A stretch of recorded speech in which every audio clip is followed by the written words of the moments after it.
이 문제와 관련해서 청와대는 오늘 여러 차례 공개 브리핑을 하고 또 자료도 내면서 적극적인 진화에 나섰습니다.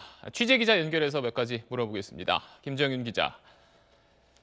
예, 청와대입니다. 네, 먼저 의혹을 제기한 김모 씨가 우윤근 대사 말고 또 뭐 다른 민간인들 동향도 보고했다 이런 주장이 추가로 나왔던데 여기에 대해서 청와대는 뭐라고 이야기를 하나요?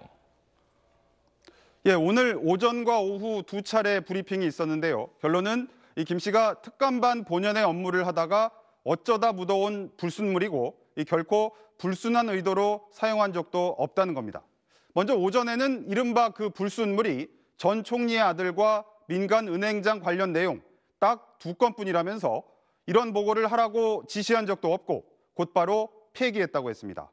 오후 들어서는 설명이 조금 바뀌었는데요. 이 두 건 중에 전 총리의 아들 건은 가상화폐 관련한 로데이터, 즉 원자료들을 수집하는 과정에서 딸려온 것이라고 했습니다. 그래서 민간인 감찰은 아니라는 거죠. 결국 부적절한 건 은행장 동향 보고 한 건뿐이고 이 역시 즉각 폐기했다는 설명입니다. 이 밖에도 이 재활용 쓰레기 대란 사태나 삼성 반도체 작업 환경 보고서 공개 논란, 외교부 간부 사생활 보고 등은 이 당시 정부 부처나 당사자 대응이 적절했는지 살펴본 정당한 직무 감찰로 문제가 없다고 했습니다. 또 김 씨에게 추가 법적 조치도 하겠다 이런 이야기도 있던데 그것도 좀 전해주시죠. 네, 청와대는 이 김 씨가 내부 보고 내용을 언론에 공개해서 청와대 보안 규정을 위배했다며 법무부에 추가 징계 요청서를 보냈다고 밝혔습니다.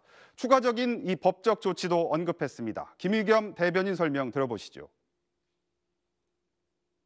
대상자의 행위는 징계 사유일 뿐만 아니라 형사처벌 대상이므로 법적 조치도 강구하겠습니다.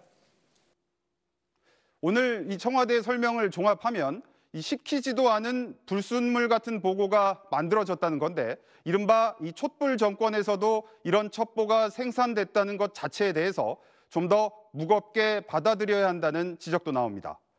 지금까지 청와대에서 SBS 김정윤입니다.